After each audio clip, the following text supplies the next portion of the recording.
What is light? What is reflection? What is refraction?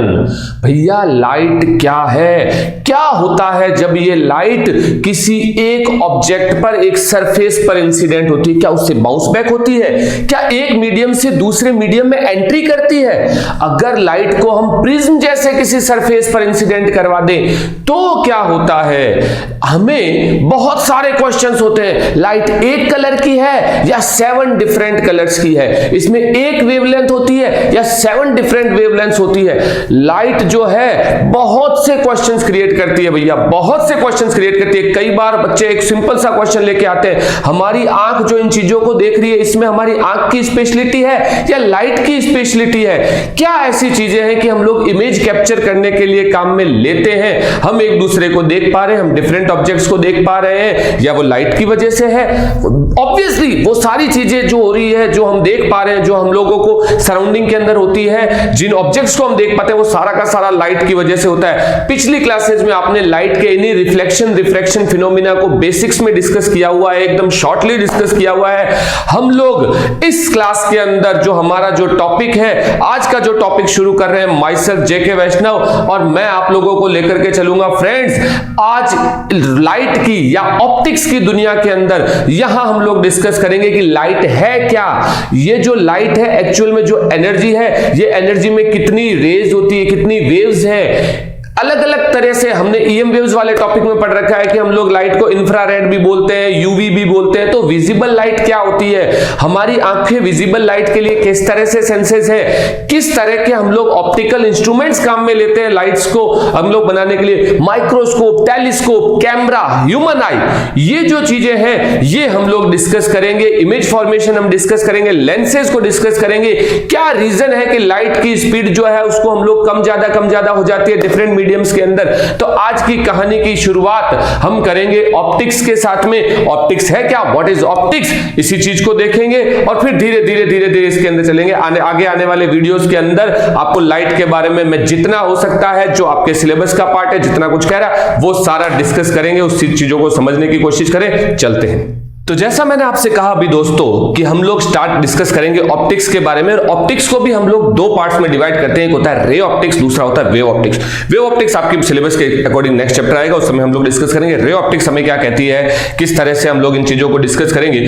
तो सबसे पहले आता है व्हाट इज ऑप्टिक्स, जो मेरा क्वेश्चन था स्टार्टिंग के अंदर। ऑप्टिक्स क्या है? बेसिक सिंपल बात अगर कहता हूं तो स्टडी ऑफ लाइट। क्या होगी?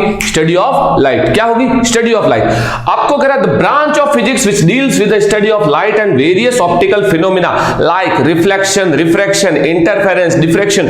ये जितने भी फिनोमिना है, क्या क्या इनके मतलब है? आपने 2 नाम सुन रखे हैं। आपने सुन रखा है रिफ्लेक्शन, आपने सुन रखा है रिफ्रैक्शन। रिफ्लेक्शन क्या होता है? बाउंस बैक करती है लाइट एक सरफेस से। रिफ्रैक्शन क्या होता है? रिफ्रैक्शन एक मीडियम से दूसरे मीडियम में एंट्री मारती है। ये चीजों से आप फेमिलियर हो, ये चीजें जानते हो। अभी हम लोग जो डिस्कस करने वाले हैं वो रिफ्रैक्शन को डिस्कस करेंगे, लेकिन नेक्स्ट चैप्टर्स के अंदर हम लोग इंटरफेरेंस, डिफ्रैक्शन, इन चीजों के बारे में भी डिस्कस करेंगे। जो तो ये सारे नाम है ना, ये नामों से हम लोग फेमिलियर हो जाएंगे। ऑप्टिक्स को जब मैं बात करता हूं तो ऑप्टिक्स को जो है वो 2 पार्ट्स में डिवाइड किया जाता है। फर्स्ट होता है ज्योमेट्रिकल ऑप्टिक्स, सेकंड होता है फिजिकल ऑप्टिक्स। ज्योमेट्रिकल ऑप्टिक्स के मतलब हमारे पास में डायग्राम्स आ गया, ज्योमेट्री आ गई, ट्राइंगल, स्क्वायर, ऑप्टिकल इंस्ट्रूमेंट्स, इन सारों के एंगल्स, मेजरमेंट, ये सारी चीजें आएंगी। इसको भी 2 पार्ट्स में डिवाइड कर दिया जाता है, रे ऑप्टिक्स और फोटोमेट्री। फोटोमेट्री के अंदर इंटेंसिटी, फ्लक्स वगैरह लाइट का मेजर करते हैं, वो आपके सिलेबस का पार्ट नहीं है, तो हम उसको पढ़ेंगे भी नहीं। हम पढ़ेंगे रे ऑप्टिक्स को। Got it? सिर फिजिकल ऑप्टिक्स की बात करते हैं तो लाइट है क्या, उसका फिजिकल फिनोमिना क्या है, क्या उसके पीछे का जो रोल है, रिस्पॉन्स है, एक्चुअल में वो चीज किससे बनी हुई है, क्या कोई एनर्जी है, क्या कोई वेव है, वो सारी चीजें डिस्कस करेंगे। तो वहां पर हम लोग 2 पार्ट्स में उसमें को भी लेंगे, wave optics and quantum optics. Wave optics का मतलब लाइट का वेव नेचर, क्वांटम ऑप्टिक्स का मतलब लाइट का फोटोन नेचर। सिंपल वर्ड्स में अभी अपने को इतना ही फीड करना है। अब अगर मैं बात करता हूं तो मुझे कितनी चीजें पढ़नी है? मुझे इस साल पढ़नी है ray optics, second wave optics and quantum optics, वो भी कम, ज्यादा नहीं। बाकी आप हायर क्लासेस में इसको ज्यादा डिटेल के अंदर डिस्कस करोगे। ठीक है भाई? अब जब भी यहां पर ये चीज आती है तो हमारे दिमाग में एक चीज तो आती है। देखो, एक चीज तो मैं आपको सबसे पहले क्लियर कर देता हूं, लाइट एक एनर्जी है। जिस तरह से हमारे पास में ईएम वेव्स का बहुत बड़ा स्पेक्ट्रम, बहुत बड़ी रेंज होती है, तो वैसे लाइट भी ईएम वेव्स का एक पार्ट है बेसिकली एनर्जी। और इस एनर्जी से हम लोग डिफरेंट ऑब्जेक्ट्स को देख सकते हैं। हमारे अंदर आई जो है वो सेंसिटिव होती है इसके लिए, और हम लोगों को कैप्चर करवाती है, उन चीजों को दिखवाती है, ये हमें मालूम है। अब लाइट जो चलती है वो हमेशा स्ट्रेट लाइन में चलती है। किस में चलती है? स्ट्रेट लाइन में चलती है, जिसको हम बोलते हैं लीनियर प्रोपोगेशन या रेक्टिलिनियर प्रोपोगेशन। न्यूटन अंकल ने बता दिया था इसके बारे में हम लोगों को बहुत साल पहले कि लाइट हमेशा स्ट्रेट लाइन में चलती है। कोई भी सोर्स है मेरे पास में, जैसे यहां पर अगर एक छोटा सा सोर्स बनाऊं तो लाइट इससे स्ट्रेट लाइन में इधर जाएगा, ये जाएगा, हर डायरेक्शन के अंदर जाएगी और चलेगी कैसे? हमेशा स्ट्रेट लाइन में चलेगी। अब अगर इस स्ट्रेट लाइन के रास्ते में हमने कोई रुकावट रख दी है तो लाइट क्या करती है? इसकी शैडो फॉर्म करती है शैडो फॉर्म। तो ये शैडो होता है। लेकिन मेरे पास में दो तरह का ऐसी चीजें होती है जिनमें सुबह से शाम तक देखता रहता हूं। सुबह उठता हूं, जाता हूं आईने के सामने, मैं बहुत स्मार्ट लग रहा हूं, बहुत सुंदर लग रहा हूं, बाल बनाते हैं, चेहरा देखते हैं, अपने आप को शादी में जाना है, फंक्शन में जाना है, तैयार हो गए, सूटेड बूटेड, देखते किसमें? अपना खुद का हम लोग जो देखते हैं, व्यू देखते हैं, वो किसमें देखते हैं? मिरर्स में देखते हैं। और दूसरा होता है लेंसेज। कैमरा का लेंस हो गया, आपके जो फोन का लेंस हो गया, मोबाइल का जो आप फोटो खींच रहे हो, ठीक है ना। तो मिरर और लेंसेज जो होते हैं ये क्या दिखाते हैं आपको? ये दिखाते हैं आपको आपकी इमेज। एक चीज थी शैडो। शैडो वो पार्ट था जहां लाइट नहीं पहुंच पा रही थी, तो शैडो अलग चीज होती है। इमेज वो है जो लाइट की वजह से ही फॉर्म हुई है, जहां पर लाइट रेज एंटर हुई है। तो इमेज है क्या एक्चुअल में? इमेज को अगर मैं बात करता हूं तो एक छोटे से पॉइंट के रूप में डिफाइन करूंगा। मैं पूरा का पूरा आप लोगों को दिखाई दे रहा हूं, बट मैं नहीं दिखाई दे रहा हूं, ये मेरी इमेज दिखाई दे रही है। आप आईने के सामने खड़े हो, बहुत सुंदर अपने को देख रहे हो, आप पूरा का पूरा खुद को देख पा रहे हो, लेकिन वो आपकी इमेज दिखाई दे रही है। जैसा ऑब्जेक्ट है वैसी इमेज दिखाई देती है। ऑब्जेक्ट को हम लोग क्या करते हैं, ये मान लेते हैं ये छोटे छोटे पॉइंट्स है सारे के सारे, तो वैसे इमेज के भी छोटे छोटे पॉइंट्स बनेंगे। वो पॉइंट्स होंगे क्या? वो पॉइंट्स होंगे वो जहां पर लाइट रेज मिलती है आफ्टर रिफ्लेक्शन और रिफ्रैक्शन। तीन चीजें, लाइट रेज का मिलना कब? रिफ्लेक्शन के बाद में या रिफ्रैक्शन के बाद में। वो जिन पॉइंट्स पर मिलती है उन्हीं को हम क्या कहेंगे? इमेज कहेंगे। इन इमेजेस को जनरली दो कैटेगरी में हम लोग डिवाइड करते हैं, एक होता है रियल इमेज, एक होता है आपका वर्चुअल इमेज। रियल इमेज में लाइट रेज रियली मिलती है, एक दूसरे से जो काटेगी, एक दूसरे से टकराएगी, एक दूसरे को काटेगी, इंटरसेक्ट करेगी। कहां पर? आफ्टर रिफ्लेक्शन या रिफ्रैक्शन। लेकिन यहां पर क्या होगा? वर्चुअल के अंदर वो रियल में इंटरसेक्ट नहीं करती है, हमें अपीयर होता है। आपने देखा होगा 10th में आपने इमेजेस बनवाई थी लेंसेज के लिए, मिरर के लिए, तो कुछ ऐसे पॉइंट्स आए थे, कुछ ऐसे स्पेसिफिक पॉइंट्स आए थे जहां पर लाइट रेज को आप किसी डायरेक्शन में एक्सटेंड करते हो तब जाकर के एक दूसरे को इंटरसेक्ट करती है, ठीक है ना। तो वो वर्चुअल इमेजेस कैन बी, ये जो इमेजेस होती है इनको स्क्रीन पे हम लोग बना सकते हैं, पर्दे पर हम ऑब्टेन कर सकते हैं, इनको नहीं किया जा सकता है। रियल इमेजेस जो होती है वो इन्वर्टेड होती है, और वर्चुअल इमेजेस जो होती है वो आपकी सीधी होती है, एरेक्ट होती है। ये हमें ध्यान रखना है, ठीक है। ये बेसिक अपने पास में जो है एक चीज, एक इंट्रोडक्शन आता है कि हम इस चैप्टर के अंदर जो स्टार्टिंग करने वाले हैं ना, उसका चीजें क्या है। अब हमारा जो अगला जो हमारा पार्ट आ रहा है वो आ रहा है रिफ्रैक्शन ऑफ लाइट। यहां बेसिकली स्टार्टिंग हम इसी से ही करेंगे। रिफ्रैक्शन ऑफ लाइट है क्या? हम लोग जानते हैं कि जब लाइट एक मीडियम से दूसरे मीडियम में ट्रेवल करती है, अब मीडियम क्या हो गया है? मीडियम हुआ है डेंसिटी में, जो भी मॉलिक्यूल्स है जिनसे वो मिलकर के बना, उन डेंसिटी में चेंज की वजह से। मीडियम क्या है? जो मॉलिक्यूल से बनकर के कोई भी हमारे पास में है सराउंडिंग के अंदर, उनकी डेंसिटी अगर चेंज हो जाती है तो वो दो मीडियम्स की तरह बिहेव करने लग जाता है। जैसे एयर भी एक मीडियम है, लाइट रेज ट्रेवल करती है। वाटर भी एक मीडियम है, लाइट रेज ट्रेवल करती है। लेकिन एयर जो है उसमें जो गैस पार्टिकल या जो मॉलिक्यूल्स है वो कंपैरेटिवली वाटर के बहुत ज्यादा दूर दूर होते हैं। तो जब लाइट, अच्छा ये मीडियम भी जो ट्रांसपेरेंट भी होता है, ट्रांसलूसेंट भी, लेकिन हम बात करेंगे ट्रांसपेरेंट की। हमारे पास में लाइट जो ट्रेवल करती है वो ट्रांसपेरेंट मीडियम में करती है। ये आपको माइंड में पहले से पिक्चर में फिट करके रखना है। तो क्या कह रहा है आपको, जब लाइट जो है वो एक मीडियम से दूसरे मीडियम में गई है यहां पर, तो इसका पाथ में क्या हो गया है? चेंज हो गया। इसके जो पाथ में चेंज हुआ है, वो जो चेंज है उसी को हम लोग क्या बोलेंगे? उसी को हम लोग बोलेंगे रिफ्रैक्शन। क्या बोलेंगे? रिफ्रैक्शन बोलेंगे। अब देखो मेरे पास में क्या हो गया है, एक मीडियम ये हो गया है, एक मीडियम ये डायग्राम के अंदर दिख रहा है आपको। अब अगर मैं बात करता हूं, ये जो बॉर्डर है, जो बाउंड्री है, इस बाउंड्री को मैं बोल सकता हूं रिफ्रैक्टिंग सरफेस। क्या बोल सकता हूं मेरे बच्चे? Refracting surface.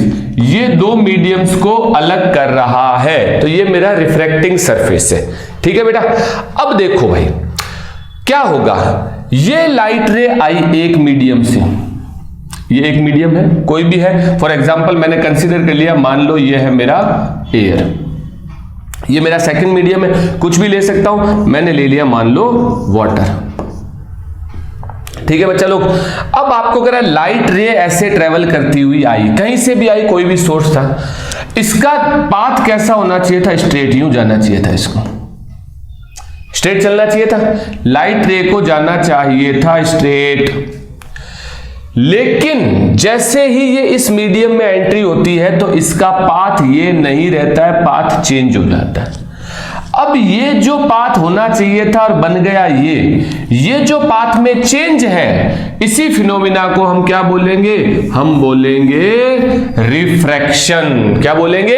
रिफ्रैक्शन। क्लियर? तो ये ध्यान रखना है। अब यहां पर इन चीजों की हम कुछ जो डेफिनेशन है, कुछ पॉइंट्स है, उनको डिस्कस करते हैं। ये जो मेरा पॉइंट है जहां पर लाइट रे इंसिडेंट हो रहा है, पॉइंट ऑफ इंसिडेंस, क्या है ये मेरा? Point of incidence. इस पॉइंट ऑफ इंसिडेंस में से और इस सरफेस के परपेंडिकुलर हम एक प्लेन एज्यूम करते हैं। ये एक प्लेन है, सरफेस है, सरफेस के परपेंडिकुलर एज्यूम करेंगे। ये सरफेस हो गया, ये सरफेस के परपेंडिकुलर। लेकिन निकलना कहां से चाहिए? जो पॉइंट ऑफ इंसिडेंस है आपका, जहां पर लाइट रे आ रही है, इंसिडेंट हो रही है जिस पॉइंट पर, वहीं से। तो यहां पर ये हमने एक प्लेन एज्यूम किया है, इस तरह से ये परपेंडिकुलर होता है, इसको बोला जाता है नॉर्मल। क्या बोलते हैं बेटा लोग? नॉर्मल बोलते हैं। ठीक है। जो लाइट रे आई है इस सरफेस पर, उसको हम बोलते हैं इंसिडेंट रे। क्या बोलते हैं बेटा? Incident ray. और जो रिफ्लेक्ट होकर के जा रही है, इसको हम बोलते हैं रिफ्रैक्टेड रे। क्या बोलेंगे भैया? रिफ्रैक्टेड रे। ये आपको ध्यान रखनी है चीजें। ठीक है, ये बेसिक चीजें जो 10th में भी आपने पढ़ी होगी, मैं एक बार आपको रिवाइज करवा रहा हूं सिर्फ। अब जब भी हम रेज को दिखाएंगे, सुनना, ये बहुत इंपॉर्टेंट बात कहने वाला हूं मैं, ध्यान रखेंगे। बच्चे अक्सर गलती करते हैं, एक तो सर्किट डायग्राम में और एक रे डायग्राम में। आप सर्किट डायग्राम बना रहे हो, मैंने तब भी आपको बोला है, ध्यान रखोगे हमेशा सर्किट डायग्राम में करंट की डायरेक्शन होनी चाहिए। अगर आपका सर्किट कंप्लीट है तो करंट की डायरेक्शन शो करोगे। और उसी तरीके से अगर आपका रे डायग्राम आपके पास में है, तो रे डायग्राम में अगर आपने एरो नहीं दिखाया, रेज की डायरेक्शन नहीं दिखाई, तो ये आपका खोटा हो जाएगा। ठीक है ना, पता ही नहीं चलेगा। अभी यहां पर एरो नहीं बनाओ, यहां पर एरो नहीं बनाओ, तो पता क्या चलेगा कौन आ रहा है कौन जा रहा है? समझ रहे हो ना बात को? तो ये चीज ध्यान रखोगे, ये एरो होने चाहिए। क्लियर? चलिए, अब आपको कहता है कि बचपन में आपने पढ़ रखा है कि नॉर्मल और इनके बीच में, इंसिडेंट रेज के बीच में जो एंगल होता है, ये वाला एंगल, इस एंगल को हम बोलते हैं एंगल ऑफ इंसिडेंस, और इसको लिखा जाता है स्मॉल आई से। इंसिडेंट एंगल भी कहते हैं हम लोग। ठीक वैसे ही जो रिफ्रैक्टेड रे है और नॉर्मल है, उसमें ये जो एंगल बना है आपका, इसको बोला जाता है एंगल ऑफ रिफ्रैक्शन, और इसको लिखते हैं स्मॉल आर से। ठीक है मेरे भाई, ये मेरा जो मीडियम है, इस मीडियम को जनरली मैं कहता हूं रेयरर मीडियम, और इस मीडियम को मैं जनरली बोलता हूं denser medium. Basically it is optically rarer, it is optically denser.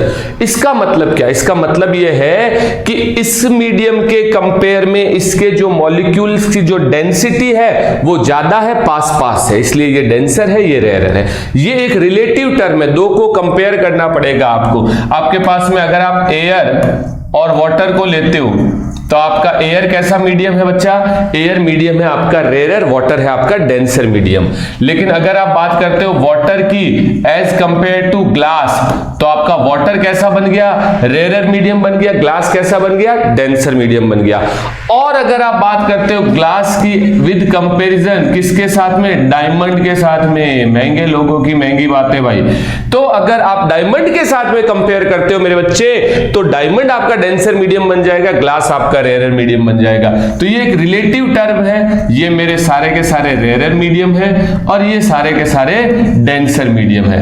लेकिन कब? जब हम इनको इसी टर्म में लेंगे, ठीक है, क्योंकि देखो एयर रेयर है किसके कंपेयर में? वाटर के, ग्लास के, डायमंड के। लेकिन वाटर एयर के कंपेयर में क्या है? डेंसर, और ग्लास के कंपेयर में क्या है? रेयर। क्लियर? तो ये ध्यान रखेंगे आप, ठीक है। तो ये हमारे पास में ये एंगल्स बनते हैं। ये जो चीज है ये आपने पिछली क्लासेस में देख रखी है। तो नया क्या? नया देखो, दो चीजें बताऊंगा मैं आपको। एक तो हमारे पास में जो ये वाला एंगल बना है,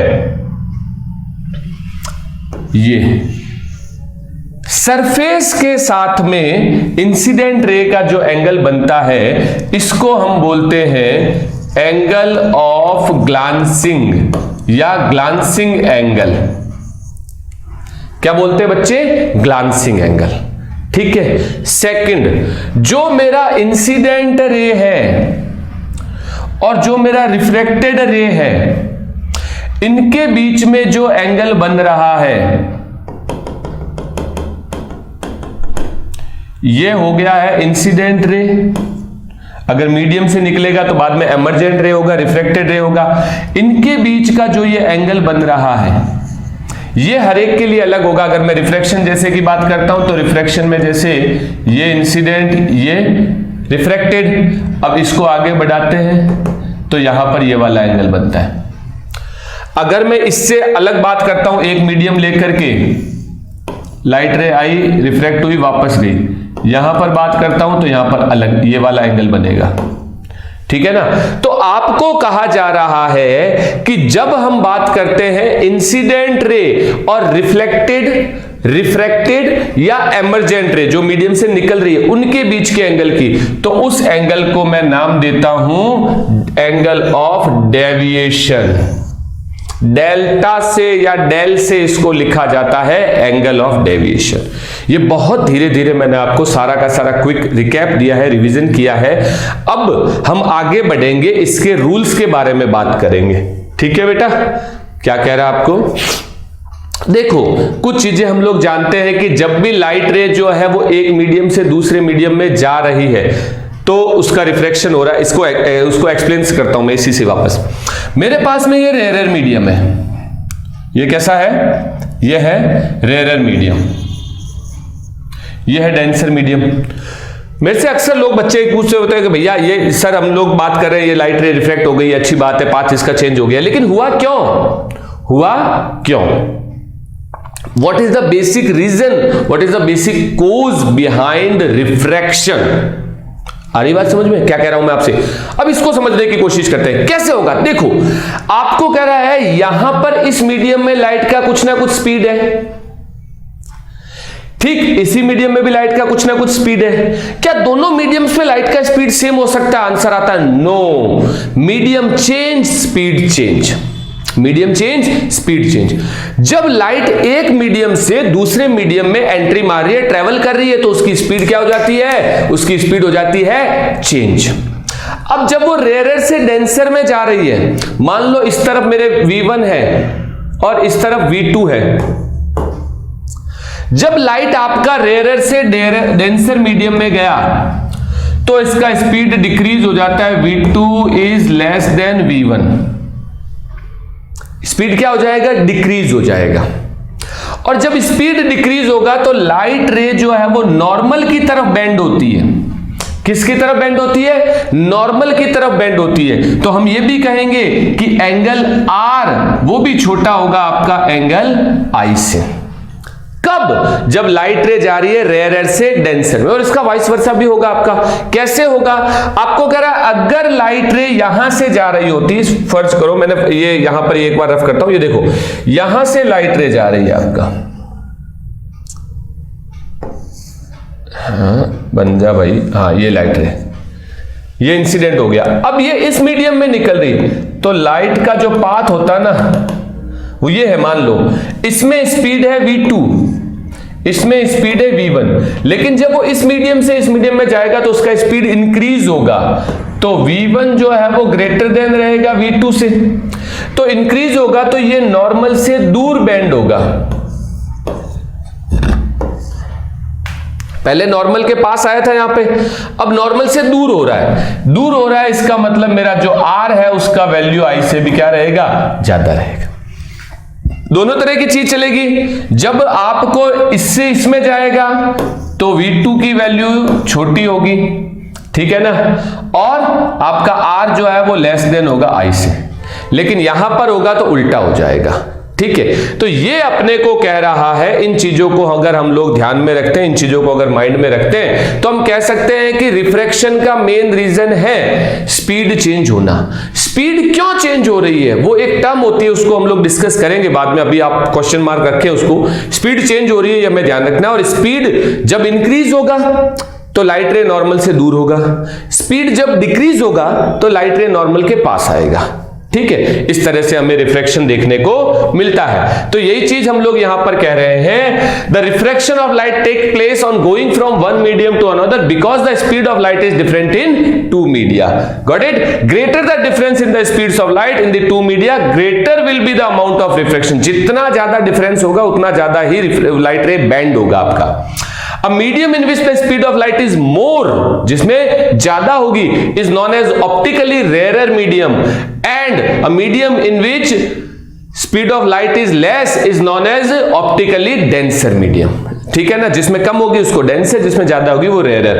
When a ray of light goes from rarer to denser, it bends towards the normal। जो हमने अभी कहा कि जब वो रेयर से डेंसर में जाएगा तो नॉर्मल की तरफ होगा, और ये वाला पॉइंट इसी का उल्टा है कि it bends away from the normal। ये बेसिक वो बातें हैं जो अभी हमने उस डायग्राम में एक्सप्लेन की थी। क्लियर? अब इसके बाद में आते हैं laws of refraction. Laws of refraction की बात करते हैं तो आपने बचपन में पढ़ रखे हैं कि जो हमारा इंसिडेंट रे और रिफ्रैक्टेड रे और नॉर्मल होता है वो क्या होता है, एक ही प्लेन में होता है।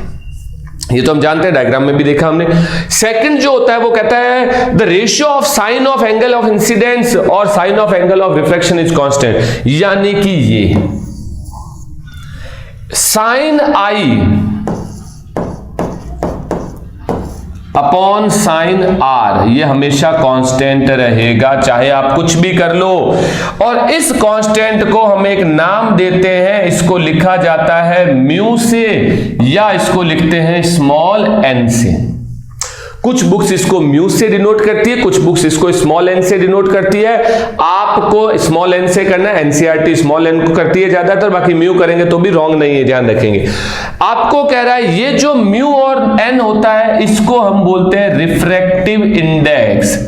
ये जो रिफ्रैक्टिव इंडेक्स है ये आपका एक रिलेटिव टर्म है, ये आपको ध्यान रखना है बच्चों, ठीक है ना। ये क्या है, आपका एक रिलेटिव टर्म है जो दो मीडियम के कंपैरिजन को बता रहा है, उसमें लाइट की स्पीड के कंपैरिजन को बता रहा है। और ये जो सेकंड लॉ है इसको हम लोग स्नेल्स लॉ भी बोलते हैं, ये आपने 10th में पढ़ा हुआ है, ये स्नेल्स लॉ भी होता है। Got it? आगे बढ़े, चलो। अब हमारे पास में जो चीज आई वो आई कि ये रिफ्रैक्टिव इंडेक्स है क्या। सर आपने कह तो दिया कि रिफ्रैक्टिव इंडेक्स एक रिलेटिव टर्म है, ये है क्या। पिछली कहानी तो समझ में आ गई होगी, 10th में पढ़ी हुई थी। ये नई स्टोरी है, नई स्टोरी बोले तो इसके अंदर कुछ जो है चीजें वो नहीं आएगी जो हमने 10th में पढ़ी हुई है क्या। सबसे पहले it is defined as ratio of speed of light in different media. तो मैंने आपको अभी कहा ना कि ये स्पीड ऑफ लाइट्स के ऊपर डिपेंड करती है, रिलेटिवली बता रही है कि ऑप्टिकली डेंसर है, ऑप्टिकली रेयर है, उसका कंपैरिजन जो है वो इसी टर्म से पता चलता है आपका। It is scalar, unitless and dimensionless quantity. Generally अगर मैं बात करता हूं रिफ्रैक्टिव इंडेक्स को तो दो कैटेगरी में डिवाइड कर सकते हैं, क्योंकि रिलेटिव टर्म है, एक होता है एब्सोल्यूट रिफ्रैक्टिव इंडेक्स और एक है आपका रिलेटिव रिफ्रैक्टिव इंडेक्स। एब्सोल्यूट का मतलब क्या हुआ, मैं किसी भी मीडियम में रिफ्रैक्टिव इंडेक्स को डिस्कस कर रहा हूं, किसी भी मीडियम में, वाटर, ग्लास, डायमंड, किसी भी मीडियम को ले लूं XYZ, अगर मैं उस मीडियम में स्पीड लाइट की कंपेयर कर रहा हूं एयर के रेस्पेक्ट में, किसके कंपेयर में, एयर के रेस्पेक्ट में, तो उसको मैं बोलूंगा एब्सोल्यूट रिफ्रैक्टिव इंडेक्स। समझना मेरी बात को। ग्लास का refractive index with as compare to air, water का refractive index as compare to air, और डायमंड का refractive index as compare to air, glycerine का refractive index as compare to air. Air के रिस्पेक्ट में अगर देखूंगा तो उसको बोलूंगा एब्सोल्यूट। क्या बोलूंगा, एब्सोल्यूट। एब्सोल्यूट रिफ्रैक्टिव इंडेक्स को सिर्फ रिफ्रैक्टिव इंडेक्स भी बोलते हैं बेटा। क्या बोलते हैं, रिफ्रैक्टिव इंडेक्स भी बोलते हैं। एब्सोल्यूट रिफ्रैक्टिव इंडेक्स इंडेक्स आए या रिफ्रैक्टिव इंडेक्स आए, बात एक ही है। डेफिनेशन पूछ ले, व्हाट इज रिफ्रैक्टिव इंडेक्स या फिर what is absolute refractive index, both are same, ये ध्यान रखोगे, ठीक है। रिलेटिव थोड़ा सा चेंज हो जाता है, रिलेटिव वैसे भी चेंज होता है, रिलेटिव हम लोगों को भी चेंज करता है। रिलेटिव क्या होता है, रिलेटिव का मतलब है कि जो हमारा रिफ्रैक्टिव इंडेक्स है, जैसे हमने ग्लास की बात करें तो ग्लास का किस मीडियम के रिस्पेक्ट में, refractive index of glass with respect to water, refractive index of water with respect to glass, refractive index of water with respect to diamond, refractive index of diamond with respect to glass, किसी भी medium का एक medium के respect में दूसरे medium का, एक के रेस्पेक्ट में दूसरा मीडियम आ रहा है तो वो रिलेटिव, और एयर के रेस्पेक्ट में हो रहा है तो वो एब्सोल्यूट।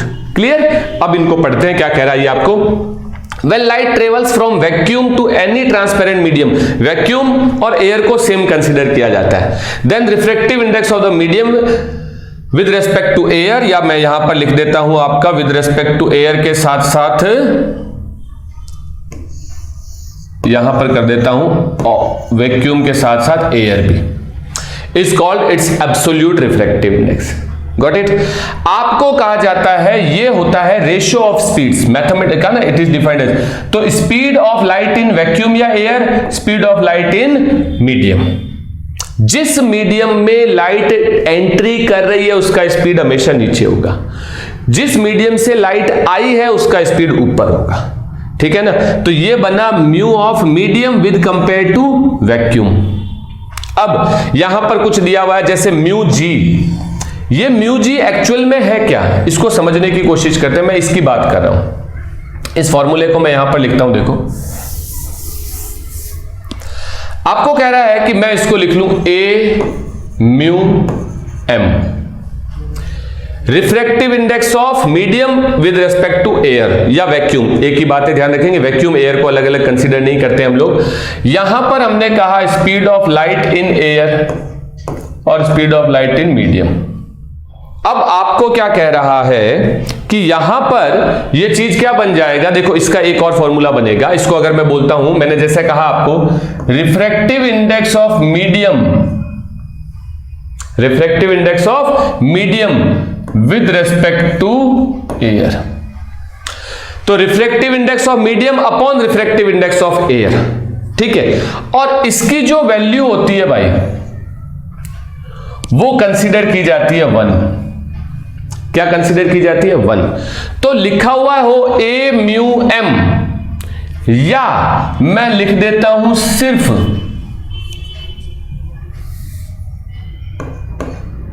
म्यू एम, एक ही बात है। और मैंने ये पहले लाइंस में डिफाइन किया, एब्सोल्यूट रिफ्रैक्टिव इंडेक्स लिखें या रिफ्रैक्टिव इंडेक्स लिखें, बोथ आर सेम, तो ये चीज इसके सेम होगा।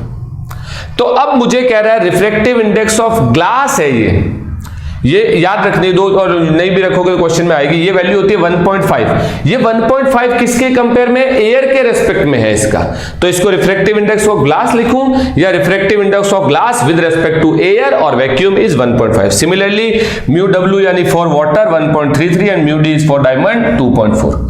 Got it? तो ये हमारे पास में होगी चीज, ठीक है भाई। अब रिलेटिव की बात करते हैं, तो रिलेटिव में एक के रेस्पेक्ट में दूसरे मीडियम का आ जाएगा, तो यहां पर हम क्या करेंगे कि refractive index of second medium with respect to first medium is equals to what, उसी फॉर्मूले के हिसाब से करता हूं। ऊपर किसका आएगा, फर्स्ट वाले का जो पहले है v1, बाद वाले का ये, यहां स्पीड किसका आएगा, इस मीडियम का जिस मीडियम से लाइट आ रही है, यहां स्पीड नीचे किसका आएगा, उस मीडियम का जिसमें लाइट जा रही है, v1 अपॉन v2, ये रहा v1 अपॉन v2, ठीक है। सेम चीज आपको कहा जा रहा है कि इसका मतलब क्या होता है, mu M upon mu A था, मैंने लिखा था ना इसको पहले, mu M upon mu A, ठीक वैसे ही मैं यहां पे लिखूंगा म्यू 2 अपॉन म्यू 1। क्या बना, refractive index of second medium with respect to first medium, या फिर speed of light in first medium upon second medium. यहां ये उल्टा चलेगा, ये ध्यान रखना, स्पीड मीडियम की पहले आ रही है, रिफ्रैक्टिव इंडेक्स उसका बाद में आ रहा है, इनवर्स है, चल रहा है, ये ध्यान रखना अपने को, ठीक है। तो ये हमारे पास में रिलेटिव रिफ्रैक्टिव इंडेक्स होता है when light travels from medium 1 to medium 2, then refractive index of medium with respect to medium 1 is called relative. एक के रेस्पेक्ट में दूसरे का, यहां रेस्पेक्ट वाले की बात होगी। रेस्पेक्ट मतलब ये नहीं कि बहुत ज्यादा रेस्पेक्ट देनी है उसको, सम्माननीय है, नहीं सम्माननीय तो है ही, लेकिन रेस्पेक्ट का यहां पर मतलब होता है रिलेटिव टर्म है, एक के रेस्पेक्ट में दूसरे को, एक के कंपैरिजन में दूसरे का देखना अपने को। इसका अगर मैं रिवर्स कर देता हूं, सुनना, अगर मैं इसको लिख दूं 2μ1 तो क्या बनेगा, तो इनवर्स हो जाएगा इसका, मतलब ये बन जाएगा v2/v1 एंड ये बन जाएगा आपका μ1/μ2। इसका मतलब अब लाइट आपकी सेकंड मीडियम से फर्स्ट मीडियम में आ रही है, समझ रहे हो ना आपको, तो ये ध्यान रखना अपने को हमेशा के लिए। आगे बात समझ में, चलिए अब आपको कहता है कि इनके कंपैरिजन में हम लोग एक रिलेशन, यहां से हमने अभी कहा इनवर्सली होता है, तो एक रिलेशन बनता है। रिलेशन क्या बनेगा, देखो बेटा, आपने पढ़ा होगा v इक्वल्स टू होता है न्यू इंटू लैम्डा। न्यू होता है फ्रीक्वेंसी एंड लैम्डा है आपका वेवलेंथ है। अब क्या होगा, अगर मैं यहां पर देखूं तो v is directly proportional to lambda लिख सकता हूं, क्योंकि न्यू तो मेरा कांस्टेंट होता है। Frequency of light never changes हम लोग बोलते हैं, क्योंकि फ्रीक्वेंसी जो है वो उसका एक कैरेक्टरिस्टिक होता है। तो v directly proportional to lambda. मैंने अभी कहा कि जो हमारा म्यू है वो इनवर्सली प्रोपोर्शनल होता है v के। जिस मीडियम में वेलोसिटी ज्यादा होगी उसका रिफ्रैक्टिव इंडेक्स कम होगा, और ये लैम्डा क्या है, तो यहां पर मैं यहां पर भी लिख सकता हूं 1/λ। इससे लिख सकता हूं ν2/ν1 इक्वल्स टू λ1/λ2 और v1/v2। ये इनवर्सली रहेगा, ये हमेशा ध्यान रखना है, ये फॉर्मूला काम आता है। इस पर एक एक नंबर के क्वेश्चंस आते हैं कि लाइट अलग अलग मीडियम में कर रही है, एक मीडियम में स्पीड इतना है, दूसरे में इतना है, तीसरे में कौन ज्यादा होगा, या इनका आपको एंगल दिया हुआ होगा, एंगल के बेस पे भी sin i upon sin r, तो म्यू की वैल्यू वही होती है। ये चीज याद रखोगे तो हो जाएगा, ठीक है भाई, आ रहा समझ में। चलो आगे देखते हैं।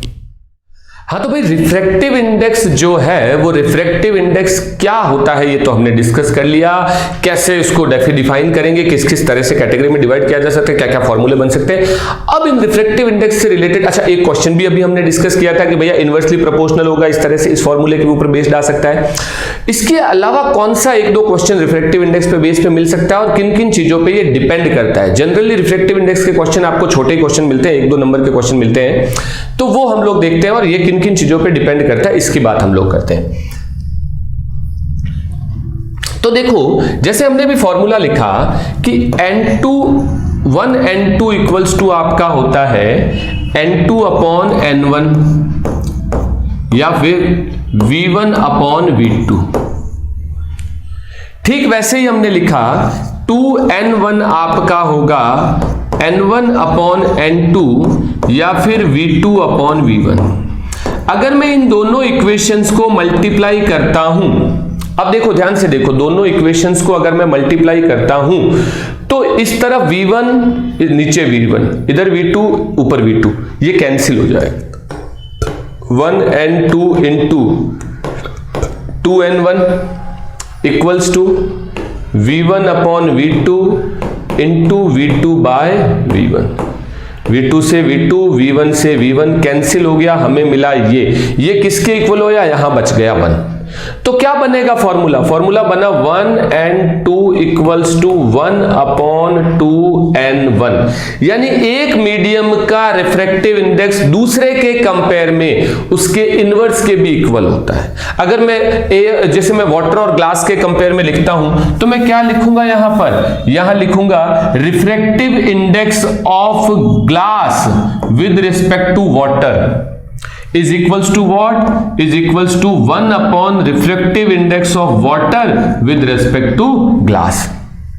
ये प्रिंसिपल ऑफ रिवर्सिबिलिटी भी होता है दो मीडियम के अंदर। अगर 3 मीडियम हो जाए तो आपको कह रहा है, जैसे हमने कहा ये n1 मीडियम है, ये n2 है, वापस n1 में जाएगा तो इस तरह की चीज मिलेगी। लेकिन अगर मेरे पास में यहां पर जो है वो n3 हो और फिर n1 आए तो यही चीज यहां पर भी अप्लाई कर सकते हैं। 1n2 into 2n3 into 3n1 भी आपका 1 के इक्वल होगा। इस फॉर्मूले पे बेस्ड आपको क्वेश्चन मिलते हैं, इसके क्वेश्चन मिलते हैं, इनके क्वेश्चन मिलते हैं। ये आपको 3 मीडियम के लिए, 2 मीडियम के लिए है। रिवर्सिबिलिटी भी हम लोग इसको बोलते हैं। यहां अगर मैं मिरर लगा दूं तो वापस जाएगा तो भी चीज वही हो जाएगी। तो इसका क्वेश्चन आपको मिल सकता है, ठीक है ना। ये एनसीईआरटी में है भी, आप लोग करना, हम लोग डिस्कस भी करेंगे बाद में क्वेश्चंस को। तो ये अपने को ध्यान रखना है। इसके बाद हमारे पास में आता है dependence of refractive index. Refractive index जो है वो मीडियम की प्रॉपर्टी है, तो मीडियम की ही चीजों पे डिपेंड करेगी। किन किन चीजों पे डिपेंड करेगी देखते हैं। हमें कह रहा है कि रिफ्रैक्टिव इंडेक्स सबसे पहले डिपेंड करता है नेचर ऑफ मीडिया। जो मीडियम है उसके नेचर पे डिपेंड करेगा। जितना डेंस मीडियम है उतना हाई रिफ्रैक्टिव इंडेक्स होगा। रिफ्रैक्टिव इंडेक्स मीडियम की ही प्रॉपर्टी है। सेकंड चीज, कलर और वेवलेंथ ऑफ लाइट, वो अभी हमने लिखा था n is inversely proportional to lambda, या फिर स्पीड के हिसाब से। तो as lambda increases refractive index decreases। इसके बेस पे मैं क्या लिख सकता हूं कि मेरे पास में सबसे ज्यादा वेवलेंथ होता है रेड कलर का और सबसे कम वेवलेंथ होता है किसका, वॉयलेट कलर का। वॉयलेट तो हमारे को देखने को कम मिलता है। हम ब्लू की बात कर लें, ब्लू के रेस्पेक्ट में तो ब्लू का भी कम ही रहेगा। आपको कहता है जिस लाइट का वेवलेंथ ज्यादा है उसका रिफ्रैक्टिव इंडेक्स क्या होगा, कम होगा। तो refractive index of red is very very less than refractive index of blue, ठीक है। फिर थर्ड चीज कह रहा है टेम्परेचर ऑफ द मीडियम या मीडिया। टेम्परेचर पे भी करेगा ऑब्वियसली। मीडियम की प्रॉपर्टी, अगर हम टेम्परेचर देंगे, गर्म करेंगे तो मॉलिक्यूल्स क्या हो जाएंगे, एक दूसरे से दूर दूर हो जाएंगे। डेंसर मीडियम, ऑप्टिकली जो डेंसर मीडियम है उसके मॉलिक्यूल्स के बीच का गैप बढ़ेगा, और गैप बढ़ेगा तो हम कह सकते हैं कि उसके अंदर जो लाइट का स्पीड है वो स्पीड भी बढ़ेगा, और स्पीड बढ़ेगा तो रिफ्रैक्टिव इंडेक्स आपका डिक्रीज होगा, ठीक है ना। तो ये हमारे पास में हो गई रिफ्रैक्टिव इंडेक्स की छोटी सी कहानी। हमने जो चीजें डिस्कस की वो डिस्कस की कि भैया what is optics, what is refraction, refraction के लॉज क्या है, रिफ्रैक्टिव इंडेक्स क्या है, और रिफ्रैक्टिव इंडेक्स किन किन चीजों पे डिपेंड करता है, ठीक है। ये कहानी हो गई। अब हम लोग जो है नेक्स्ट वीडियो के अंदर डिस्कस करेंगे कि जब जो हमारा जो ऑब्जेक्ट है वो रेयर मीडियम में है या ऑब्जेक्ट डेंसर मीडियम में है तो किस तरह से क्या कुछ लेटरल शिफ्टिंग होगी, और फिर हम टीआईआर डिस्कस करेंगे। तो आगे आने वाले वीडियोस के अंदर ये सारी चीजें, प्लेन सरफेस से रिफ्रैक्शन वगैरह सारी चीजें डिस्कस करेंगे। नेक्स्ट वीडियो के अंदर मिलते हैं। Thank you.